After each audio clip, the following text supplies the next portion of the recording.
नमस्कार। मुंशी प्रेमचंद जी के सुप्रसिद्ध उपन्यास गबन पाठन के भाग 13 में आपका स्वागत है। पिछले पठन के अंत में हमने जाना था कि रमेश बाबू ने रमानाथ को एक दिन का समय दिया था सरकारी रकम जमा कराने के लिए। इस समस्या का हल निकालने के लिए रमा फिर से रतन के बंगले पर गया था, पर इस बार फिर निराशा ही हाथ लगी और रमानाथ अपने घर लौट गया। अब रमानाथ रकम का इंतज़ाम कैसे करेगा, वह रकम जुटा पाता है या नहीं, यह जानने के लिए चलिए सुनते हैं आज का पठन गबन भाग 13। अगर इस समय किसी को संसार में सबसे दुखी, जीवन से निराश, चिंताग्नि में जलते हुए प्राणी की मूर्ति देखनी हो तो उस युवक को देखे जो साइकिल पर बैठा हुआ अल्फ्रेड पार्क के सामने चला जा रहा है। इस वक्त अगर कोई काला सांप नजर आए तो वह दोनों हाथ फैलाकर उसका स्वागत करेगा और उसके विष को सुधा की तरह पिएगा। उसकी रक्षा सुधा से नहीं, अब विष से ही हो सकती है। मौत ही अब उसकी चिंताओं का अंत कर सकती है, लेकिन क्या मौत उसे बदनामी से भी बचा सकती है? सवेरा होते ही यह बात घर घर फैल जाएगी, सरकारी रुपया खा गया, और जब पकड़ा गया तब आत्महत्या कर ली। कुल में कलंक लगाकर मरने के बाद भी अपनी हंसी कराकर चिंताओं से मुक्त हुआ तो क्या, लेकिन दूसरा उपाय ही क्या है? अगर वह इस समय जाकर जालपा से सारी स्थिति कह सुनाए तो वह उसके साथ अवश्य सहानुभूति दिखाएगी। जालपा को चाहे कितना ही दुख हो, पर अपने गहने निकाल कर देने में एक क्षण का भी विलंब न करेगी। गहनों को गिरवी रखकर वह सरकारी रुपए अदा कर सकता है। उसे अपना पर्दा खोलना पड़ेगा, इसके सिवा और कोई उपाय नहीं है। मन में यह निश्चय करके रमा घर की ओर चला, पर उसकी चाल में वह तेजी न थी जो मानसिक स्फूर्ति का लक्षण है। लेकिन घर पहुंचकर देखा, जब यही करना है तो जल्दी क्या है, जब चाहूँगा मांग लूँगा। कुछ देर गपशप करता रहा, फिर खाना खाकर लेटा। सहसा उसके जी में आया, क्यों ना चुपके से कोई चीज़ उठा ले जाऊं। कुल मर्यादा की रक्षा करने के लिए एक बार उसने ऐसा ही किया था। उसी उपाय से क्या वह प्राणों की रक्षा नहीं कर सकता? अपनी जबान से तो शायद वह कभी विपत्ति का हाल न कह सकेगा। इसी प्रकार आगा पीछा में पड़े हुए सवेरा हो जाएगा और तब उसे कुछ कहने का अवसर ही न मिलेगा। मगर उसे फिर शंका हुई, कहीं जालपा की आंख न खुल जाए, फिर तो उसके लिए त्रिवेणी के सिवा और कोई स्थान ही न रह जाएगा। जो कुछ भी हो, एक बार तो यह उद्योग करना ही पड़ेगा। उसने धीरे से जालपा का हाथ अपनी छाती पर से हटाया और नीचे खड़ा हो गया। उसे ऐसा ख्याल हुआ कि जालपा हाथ हटाते ही चौंकी, और फिर मालूम हुआ कि यह भ्रम मात्र था। उसे अब जालपा के सलूके की जेब से चाबियों का गुच्छा निकालना था। देर करने का अवसर न था। नींद में भी निम्न चेतना अपना काम करती रहती है। बालक कितना ही गाफिल सोया हो, माता के चारपाई से उठते ही जाग पड़ता है। लेकिन जब चाबी निकालने के लिए झुका तो उसे जान पड़ता जालपा मुस्कुरा रही है।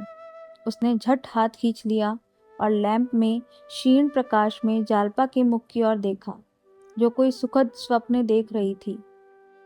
उसकी स्वप्न सुख विलसित छवि देखकर उसका मन कातर हो उठा। हाँ, इस सरला के साथ मैं ऐसा विश्वासघात करूं, जिसके लिए मैं अपने प्राणों को भेंट कर सकता हूँ, उसी के साथ यह कपट। जालपा का निष्कपट स्नेहपूर्ण हृदय मानो उसके मुखमंडल पर अंकित हो रहा था।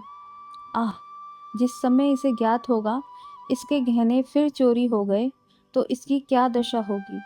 पछाड़ खाएगी, सिर के बाल नोचेगी। वह किन आंखों से उसका कलेश देखेगा। उसने सोचा, मैंने इसे आराम ही कौन सा पहुंचाया है। किसी दूसरे से विवाह होता तो अब तक रत्नों से लद जाती। दुर्भाग्यवश इस घर में आई जहाँ कोई सुख नहीं, उल्टे और रोना पड़ा। रमा फिर चारपाई पर लेट रहा। उसी वक्त जालपा की आंखें खुल गई। उसके मुख की ओर देखकर बोली, तुम कहाँ गए थे? मैं बड़ा अच्छा स्वप्न देख रही थी। बड़ा बाग है और हम तुम दोनों उसमें टहल रहे हैं। इतने में तुम न जाने कहाँ चले जाते हो और एक साधु आकर मेरे सामने खड़ा हो जाता है। बिल्कुल देवताओं का सा स्वरूप है। वह मुझसे कहता है, बेटी मैं तुझे वर देने आया हूँ, मांग। क्या मांगती है? मैं तुम्हें इधर उधर खोज रही हूँ कि तुमसे पूछूं क्या मांगूं, और तुम कहीं दिखाई नहीं देते। मैंने सारा बाग छान लिया, पेड़ों पर झाँक कर देखा, तुम न जाने कहाँ चले गए हो। बस इतने में नींद खुल गई, वरदान न मांगने पाई। रमा ने मुस्कुराते हुए कहा, क्या वरदान मांगती? मांगती जो जी में आता। तुम्हें क्यों बता दूं? नहीं बताओ। शायद तुम बहुत सा धन मांगती। धन को तुम बहुत बड़ी चीज समझते होंगे। मैं तो कुछ नहीं समझती। हाँ, मैं तो समझता हूँ। निर्धन रहकर जीना मरने से भी बदतर है। मैं अगर किसी देवता को पकड़ पाऊँ तो बिना काफ़ी रुपये लिए न मानूं। मैं सोने की दीवार नहीं खड़ी करना चाहता, न रॉकफेलर और कार्नेगी बनने की मेरी इच्छा है। मैं केवल धन चाहता हूँ कि ज़रूरत की मामूली चीज़ों के लिए तरसना न पड़े। बस कोई देवता मुझे 5 लाख दे दे तो मैं फिर उससे कुछ न मांगूंगा। हमारे ही गरीब मुल्क में ऐसे कितने ही रईस, सेठ, तालुकेदार हैं जो 5 लाख एक साल में खर्च करते हैं, बल्कि कितनों का ही तो महावर खर्च 5 लाख होगा। मैं तो इसमें 7 जीवन काटने को तैयार हूँ, मगर मुझे कोई इतना भी नहीं देता। तुम क्या मांगती? अच्छे अच्छे गहने? जालपा ने तो त्योरियां चढ़ाकर कहा, क्यों चिढ़ाते हो मुझे? क्या मैं गहनों पर और स्त्रियों से ज़्यादा जान देती हूँ? मैंने तो तुमसे कभी आग्रह नहीं किया। तुम्हें ज़रूरत हो आज इन्हें उठा ले जाओ, मैं खुशी से दे दूंगी। रमा ने मुस्कुराकर कहा, तो फिर बतलाती क्यों नहीं? जालपा, मैं यही मांगती कि मेरा स्वामी सदा मुझसे प्रेम करता रहे, उनका मन कभी मुझसे न फिरे। रमा ने हंसकर कहा, क्या तुम्हें इसकी भी शंका है? तुम देवता भी होते तो शंका होती, तुम तो आदमी हो। मुझे तो ऐसी कोई स्त्री न मिली जिसने अपने पति की निष्ठुरता का दुखड़ा ना रोया हो। 1-2 साल तो वह खूब प्रेम करते हैं, फिर न जाने क्यों उन्हें स्त्री से अरुचि होने लगती है, मन चंचल होने लगता है। औरत के लिए इससे बड़ी विपत्ति कौन सी है? उस विपत्ति से बचने के सिवा मैं और क्या वरदान मांगती? यह कहते हुए जालपा ने पति के गले में बाहें डाल दी और प्रणय संचित नेत्रों से देखती हुई बोली, सच बताना, तुम अब भी मुझे वैसे ही चाहते हो जैसे पहले चाहते थे? देखो, सच कहना, बोलो। रमा ने जालपा के गले से चिमटकर कहा, उससे कहीं अधिक, लाख गुना। जालपा ने हंसकर कहा, झूठ, बिल्कुल झूठ, 16 आना झूठ। रमानाथ, यह तुम्हारी जबरदस्ती है, आखिर तुम्हें कैसे जान पड़ा? जालपा, आंखों से देखती हूँ और कैसे जान पड़ा? तुमने मेरे पास बैठने की कसम खा ली है। जब देखो तुम गुमसुम रहते हो। मुझसे प्रेम होता तो मुझ पर विश्वास भी होता। बिना विश्वास के प्रेम हो ही कैसे सकता है? जिससे तुम अपनी बुरी से बुरी बात न कह सको, उससे तुम प्रेम नहीं कर सकते। हाँ, उसके साथ विहार कर सकते हो, विलास कर सकते हो, उसी तरह जैसे कोई वैश्या के पास जाता है। वैश्या के पास लोग आनंद उठाने ही जाते हैं, कोई उससे मन की बात कहने नहीं जाता। हमारी भी वही दशा है। बोलो, है या नहीं? आंखें क्यों छिपाते हो? क्या मैं देखती नहीं? तुम बाहर से कुछ घबराए हुए आते हो। बातें करते समय देखती हूँ तुम्हारा मन किसी और तरफ रहता है। भोजन में भी देखती हूँ तुम्हें कोई आनंद नहीं आता। दाल गाढ़ी है या पतली, शाख कम है या ज़्यादा, चावल में कनी है या पक गए हैं, इस तरफ तुम्हारी निगाह नहीं जाती। बेगार की तरह भोजन करते हो और जल्दी से भागते हो। मैं यह सब क्या नहीं देखती? मुझे देखना चाहिए। मैं विलासिनी हूँ, इसी रूप में तो तुम मुझे देखते हो। मेरा काम है विहार करना, विलास करना, आनंद करना। मुझे तुम्हारी चिंताओं से क्या मतलब? मगर ईश्वर ने वैसा हृदय नहीं दिया। क्या करूं? मैं समझती हूँ जब मुझे जीवन ही व्यतीत करना है, जब मैं केवल तुम्हारे मनोरंजन की ही वस्तु हूँ, तो क्यों अपनी जान विपत्ति में डालूं? जालपा ने रमा से कभी दिल खोलकर बात न की थी। वह इतनी विचारशील है, उसने अनुमान ही न किया था। वह उसे वास्तव में रमणी ही समझता था। अन्य पुरुषों की भांति वह भी पत्नी को इसी रूप में देखता था। वह उसके यौवन पर मुग्ध था। उसकी आत्मा का स्वरूप देखने की कभी चेष्टा ही ना की। शायद वह समझता था इसमें आत्मा है ही नहीं। अगर वह रूप लावण्य की राशि न होती तो कदाचित वह उससे बोलना भी पसंद न करता। उसका सारा आकर्षण, उसकी सारी आसक्ति केवल उसके रूप पर थी। वह समझता था जालपा इसी में प्रसन्न है। अपनी चिंताओं के बोझ से वह उसे दबाना नहीं चाहता था, पर आज उसे ज्ञात हुआ जालपा उतनी ही चिंतनशील है जितना वह खुद था। इस वक्त उसे अपनी मनोव्यथा कह डालने का बहुत ही अच्छा अवसर मिला था, पर हाय रे संकोच, इसने फिर उसकी ज़बान बंद कर दी। जो बातें वह इतने दिनों तक छिपाए रहा, वह अब कैसे कहे? क्या ऐसा करना जालपा के आरोपित आक्षेपों को स्वीकार करना न होगा? हाँ, उसकी आंखों से आज भ्रम का पर्दा उठ गया। उसे ज्ञात हुआ कि विलास पर प्रेम का निर्माण करने की चेष्टा करना उसका अज्ञान था। रमा इन्हीं विचारों में पड़ा पड़ा सो गया। उस समय आधी रात से ऊपर गुजर गई थी।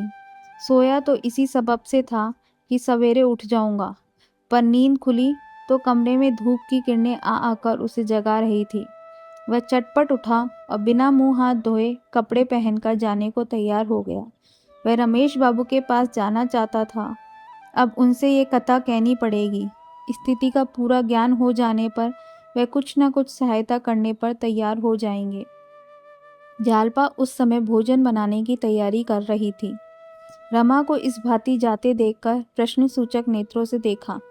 रमा के चेहरे पर चिंता, भय, चंचलता और हिंसा मानो बैठी घूर रही थी।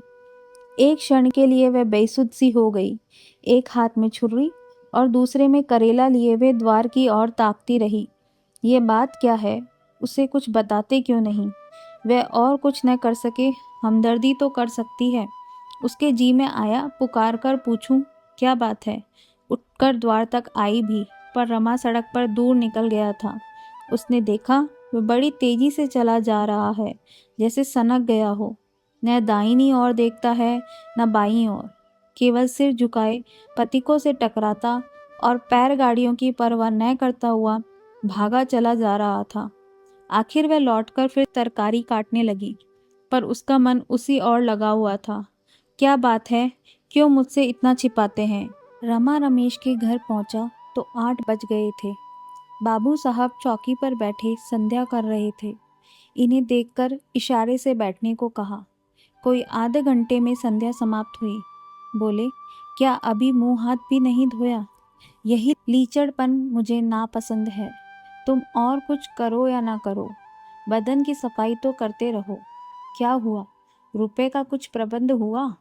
रमानाथ, इसी फिक्र में तो आपके पास आया हूँ। रमेश, तुम भी अजीब आदमी हो।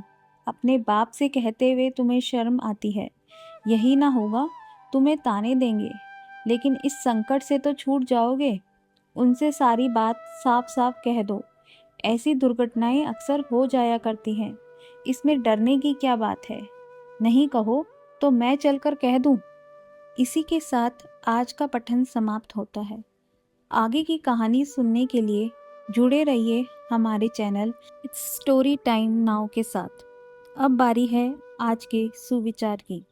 आज का हमारा सुविचार है, you don't have to see the whole staircase, just take the first step and stop over thinking, start acting. आपको बहुत ज़्यादा नहीं सोचना चाहिए। ज़्यादा सोचना खराब है। अपने काम में जुट जाइए, रास्ता अपने आप मिल जाएगा। आज के पठन को सुनने के लिए बहुत बहुत धन्यवाद।